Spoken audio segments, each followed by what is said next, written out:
Kenapa Ustaz? Silakan. Ini eh, mau diskusi yang tentang 40 hari berturut-turut tadi. 40 hari betul. Ini sebelumnya pernah saya kejar sebelumnya, tapi nggak tahu dihitung atau enggak.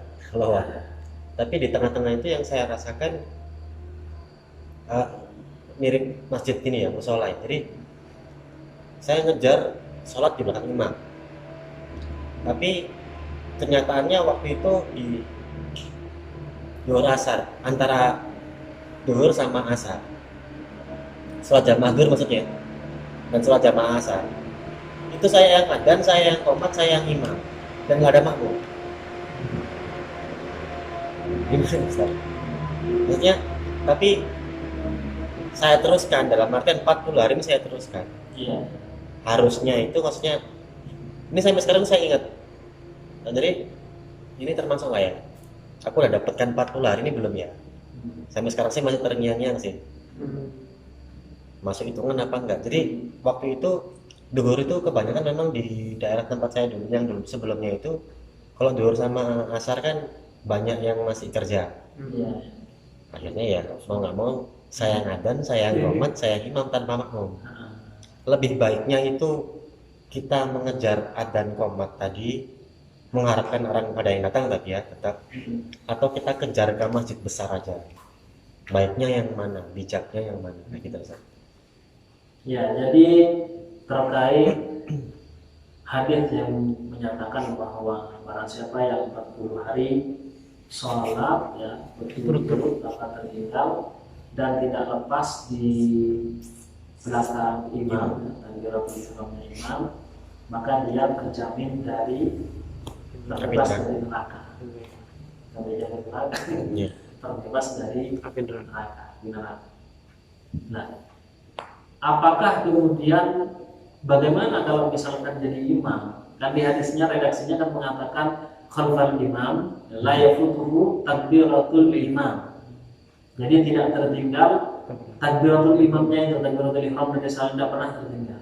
Lalu bagaimana kalau kemudian dia menjadi imam? Jelas dia sendiri yang takbiratul ihram kan begitu. Maka ini masuk. Kenapa kemudian hadis menyatakan begitu? Karena memang motivasi dari hadis itu adalah manusia secara umum. Manusia secara umum apakah jadi imam apa jadi jamaah? Makmum. Secara umum manusia kan menjadi imam. Yang menjadi imam kan hanya orang-orang tertentu saja seperti itu. Nah, maka yang menjadi imam itu juga masuk. Itu yang pertama. Yang kedua, lalu bagaimana ketika imamnya sholat sendirian? Karena memang kondisi yang tidak memungkinkan, tidak ada orang. Bahkan dia yang ada iqamah dan menjadi imam sendiri kayak gitu. Nah, dalam masalah ini itu juga dihitung, Pak. Asalkan si imam itu walaupun sendiri juga berniat sebagai imam. Walaupun tidak ada yang ikut secara manusia, karena bisa saja yang ikut adalah dari jin, bangsa jin. Dan bangsa jin yang muslim ya sholat juga seperti itu. Nah, makanya kemudian ulama mengatakan boleh sholat sendiri dengan berniat menjadi imam. Tapi nggak boleh sholat sendiri berniat menjadi makmum. Iya kan? Karena dia nggak mau ngomong kepada siapa. Kalau imam itu kan ya sudah ada orang ikut atau enggak. Seperti itu. Kalau maka itu juga tetap terhitung. Kalau kemudian ada pilihan, ini gimana ini di sini nggak ada orang sama sekali. Sedangkan masjid yang tetangga misalkan mungkin lebih jauh, di sana ada. Nah, ketika waktu memungkinkan, ya dipersilakan, diperbolehkan. Ngejar yang jamaah. Nah, iya, karena memang di sini ya tidak ada orang kayak gitu kan. Manusiawinya kan nggak ada, sudah dia boleh untuk datang ke tempat yang dipastikan ada jamaahnya. Barangkali ada lain?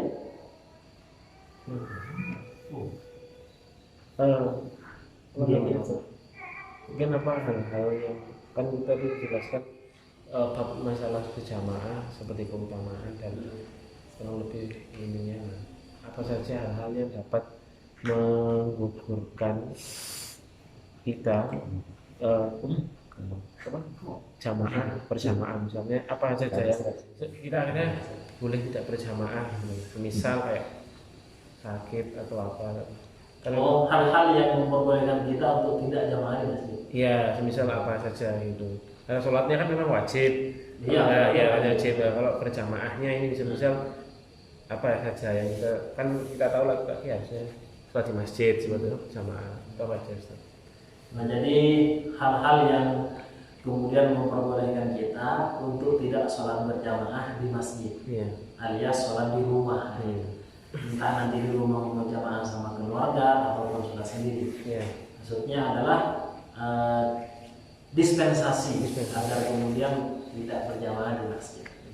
Itu banyak hal, Pak. Di antaranya adalah hujan yang sangat deras dan tidak memungkinkan menuju masjid, maka sholat di rumah.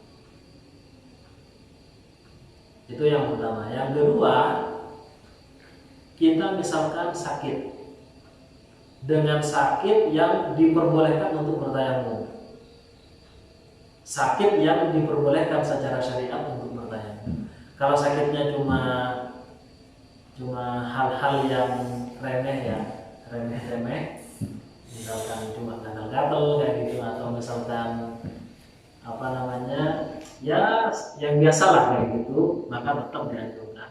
Nah, ketika sudah tidak memungkinkan, maka lebih baik istirahat seperti tipes ataupun apa namanya atau diare kayak gitu. Nah, itu kan tidak memungkinkan, sudah di rumah.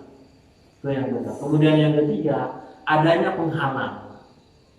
Adanya penghalang antara rumah ke masjid.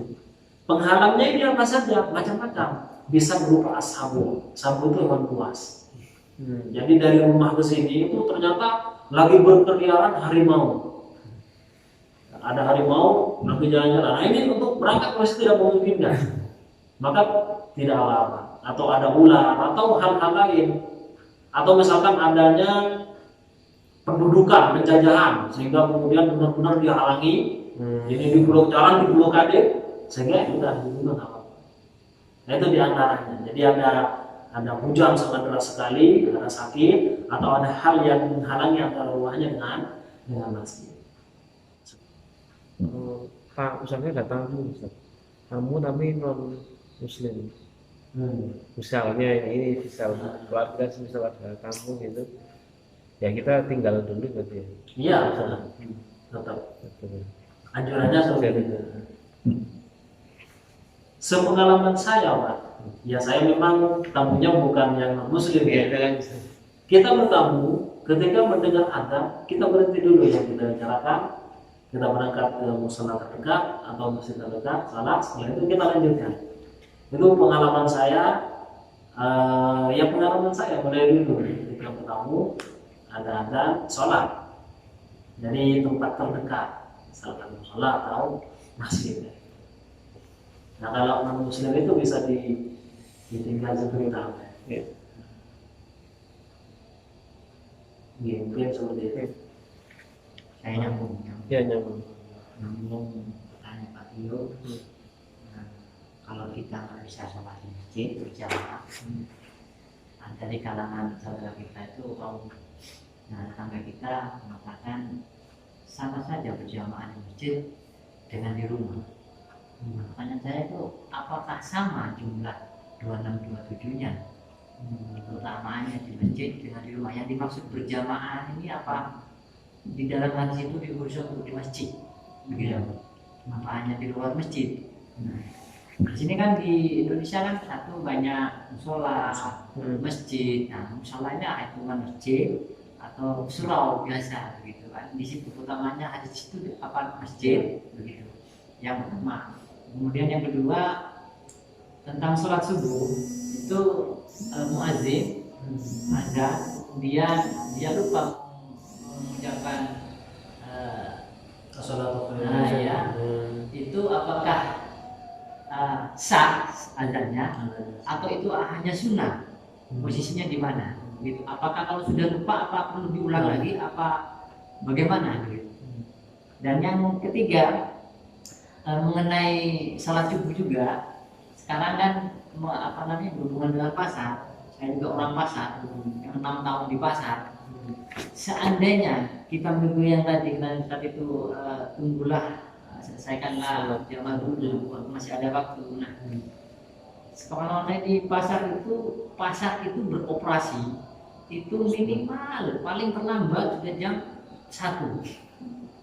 Kalau sudah sampai jam 1 ini bakalan barang-barang ini kan bukan barang kecil yang kita perlu ngecer, bukan besar-besar, dan nanti yang besar itu bukan setengah lagi baru nggak ngecer-ngecer, yang ngecer ini sudah setelah subuh. Nah ini seandainya saya sebagai bakul besar mengikuti yang tadi itu, setelah sholat subuh saya datang ke sana, apakah barang saya akan laku? Tuh. Kemudian apakah yang lain juga akan membutuhkan yang butuh yang masak cateringan atau yang lain-lain? Nah itu bagaimana? Solusinya Ya apa? Enggak tidak bertabrakan. Iya Pak. Jadi yang pertama terkait keutamaan sholat berjamaah 25 atau 27 dalam hadis Rasulullah SAW, di sana tidak terkhususkan kepada masjid Pak. Jadi di hadisnya itu kan hanya disebutkan sholat berjamaah. Nah bagaimana terus kalau memang sama, ya ngapain di masjidnya gitu nantinya, di rumah saja kan gitu. Tidak seperti itu. Masjid mempunyai nilai yang lebih. Orang yang masuk ke dalam masjid saja, pertama dia sudah mendapatkan hidayah Allah. Jadi dia ada kemampuan untuk melangkah ke masjid, itu namanya adalah hidayah. Apa yang disebut dengan taufik ataupun hidayah adalah khalqu qudratit ta'ah. Jadi Allah tiba-tiba memberikan rasa mudah gitu untuk berangkat ke masjid. Itu namanya taufik atau hidayah. Itu yang pertama. Yang kedua, di masjid ini seseorang ketika masuk di masjid ini, dia bisa melakukan i'tikaf. Di mana i'tikaf ini tidak bisa dilakukan di tempat selain masjid, walaupun musola besar sekalipun. Ketika tidak diwakafkan untuk masjid, maka nggak bisa i'tikaf. Jadi selain mendapatkan pahala 27 atau 25, dia juga mendapatkan taufik Allah, kemudian mendapatkan nilai i'tikaf. Itu nilai tambahannya, dan tentunya masih banyak lagi ya, karena masjid itu adalah ahabbul biqa' fil ardi. Tempat yang paling disukai oleh Allah di bumi adalah ya masjid, seperti itu. Dan di hadis kemarin sudah kita bahas bahwa orang yang menuju masjid itu adalah pengunjung, dan pengunjung berhak untuk dihormati oleh sang mempunyai rumah, sang pemilik rumah. Dan di sini Allah Subhanahu wa taala. Jadi banyak nilai plusnya. Walaupun sama 27, tapi ada tambahan. Itu yang pertama. Kemudian yang nomor 2, apakah kemudian orang ketika adzan di waktu subuh lalu kemudian dia lupa membaca sholatul khairu minan naum? Nah, itu misalkan lupa, ya nggak apa-apa, nggak usah diulang. Jadi biarkan saja kayak gitu. Karena memang itu adalah redaksi tambahan alias sunnah. Sedangkan redaksi yang patennya yaitu saja. Begitu. Jadi itu tambahan, walaupun tidak diulang, ya nggak apa-apa. Dan memang tidak perlu diulang, seperti itu. Sehingga nanti menjadi aneh ketika diulang kembali. Lupa sholat dari awal lagi. Nah jadi menjadi ini, jadi pengulangan. Makanya nggak apa-apa. Nah, kemudian yang selanjutnya, bagaimana untuk mengkompromikan hadis dengan orang yang pekerjaannya memang di pasar dan berangkatnya memang sebelum subuh. Di hadis dikatakan bahwa orang yang berangkat man ghada ila suq, ya kan, berangkat pagi-pagi menuju pasar, faqad ghada bi rayati syaitan, maka sungguh dia telah menegakkan janji setan. Nah ini gimana ini? Sementara kita dagangan ya sebelum subuh itu, kalau enggak dengan berbagai macam pertimbangan, alamat tidak laku. Nah, sebenarnya di dalam hadis ini bukan kemudian menunjukkan keharaman, itu yang perlu dipahami. Hadis ini tidak menunjukkan keharaman berangkat ke pasar sebelum subuh. Bukan menunjukkan haram, enggak haram. Akan tetapi ini prioritas. Mana yang lebih didahulukan dan mana yang lebih diutamakan. Jadi bukan kemudian menunjukkan keharamannya. Karena substansinya itu yang penting dia melaksanakan sholat. Kalau dia benar-benar tidak memungkinkan melaksanakan sholat subuh berjamaah, ya kan? Tidak mungkin dikarenakan ada beberapa pertimbangan di pasar itu tadi. Maka dia diperbolehkan untuk berangkat ke pasar, akan tapi dengan catatan subuhnya tetap terlaksana. Dan lebih utama dilaksanakan dengan berjamaah. Nah itulah orang-orang Indonesia seandainya itu diterapkan di suatu pasar, itu adzan mau boleh ngopi pasti kaget sepi masjid itu, kemudian pembelinya ada. Nah, kekhawatiran yang hilang-hilang mana-mana kucing itu ada, udah buyar ya itu kan kultur kita. Bisa aja di sana. Kalau kita melihat fakta ya, fakta di Arab Saudi khususnya, karena di sana memang sangat religius ya. Dan ketika adzan pasar tutup sementara, betul. Nah, jadi ditutup, sudah mereka sudah nggak ini berangkat. Setelah itu kembali lagi, dan orang ramai lagi setelah itu. Artinya adanya kesadaran sekali. Jadi benar-benar ada kesadaran. Dan ditopang oleh kepemerintahan yang mendukung hal itu. Karena memang kepemerintahannya mengajukan, ayo sholat dulu. Jadi ada namanya polisi syariah, ya kan? Ayo sholat. Jadi ngontrol ke sudut-sudut pasar itu. Setelah selesai kembali lagi. Walaupun ada yang nakal itu kan urusan lain, gitu kan? Ada nakal dia nutup tapi malah sembunyi di dalam, urusan lain. Tapi pada umumnya mereka sadar. Nah di sini untuk membudayakan hal ini ya termasuk tugas juga gitu kan.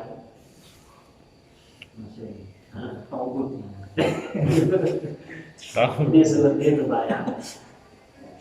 Jadi memang diperlukan dukungan dari penguasa hal-hal seperti ini ya. Tidak mungkin bisa melaksanakan kebaikan-kebaikan namun kemudian tidak didukung oleh penguasa.